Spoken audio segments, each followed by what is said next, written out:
Hi, I'm Craig Carpenter, and this time out, we're in the Plaza. It's the historic heart of Santa Fe, New Mexico, and we're here to visit with author Lynn Cline and a book that she's created that melds history, travel, and cooking. It's called the Maverick Cookbook. Lynn, first off, I want to tell you how much I enjoyed the Maverick Cookbook. What was it that gave you the idea about writing a book like the Maverick Cookbook? Well, that's a great question. There's so much about New Mexico's history, art, and culture. It's such a rich part of the world. And I've been writing about food here for a long time, and it had dawned on me that even though we have, dozens of cookbooks about New Mexico cuisine, Santa Fe cuisine, there wasn't a single book that sort of put the whole picture together from the very first residents of New Mexico through today, with our farm-to-table movement, our farmers market, people eating organic and even growing their own foods. And I thought, wouldn't it be fascinating to write a book that looks at the people and the foods, that have been brought to that have come to New Mexico across the centuries.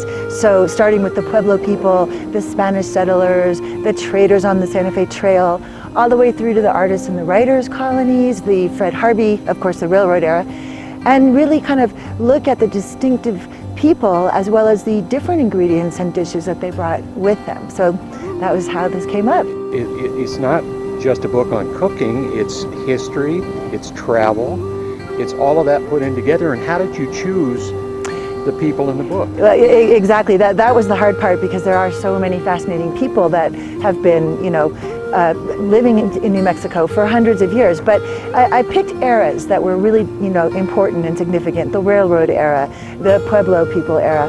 And I just, looked and found people. And in other cases, I found people and then I had to fit them into an era. So it was kind of like putting a puzzle together that the end result is a look at, a map literally of New Mexico's culinary history and the people who helped shape it. Now, some people might be surprised to learn that Billy the Kid's in the book, right? Because he's not really known for food, but it turns out that food had a pivotal role in his life. The first thing he stole was a pound of butter when he was a kid, and then he ended up being shot because he came out of his hiding place because he was hungry and was searching for supper. I had no idea. It's really interesting, yeah. So you do a lot of research on that? Oh, I do. I read biographies and autobiographies, and I read articles, and I had to do a lot of digging for each of these people, but they were just wonderful resources. So the book contains a bibliography that anybody who loves New Mexico history or loves to read would enjoy a lot of these books that are there.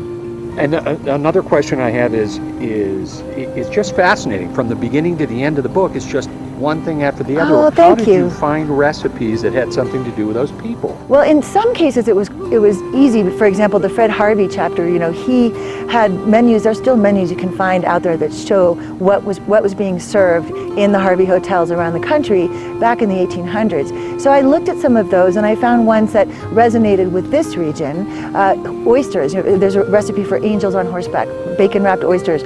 Oysters were brought in here in barrels along the old Santa Fe Trail first, and then later on railroad cars, and they were transported with ice, and they were literally they were being fed cornmeal that dripped into their little mouths as the ice melted. So they'd get to Santa Fe days later, weeks later, months later, whatever, and they would be as plump as when plucked right out of Chesapeake Bay. Oh my gosh. So those were things that were fun. Now a lot of all the recipes are original, but in many cases I found recipes that, for example, Edith Warner in Los Alamos made to serve, the scientist who ate at her tea house in Ottawee Bridge Crossing, and I adapted that. So we wanted to make each recipe original, but that was the fun part, was coming up with the recipes to match the era and the person.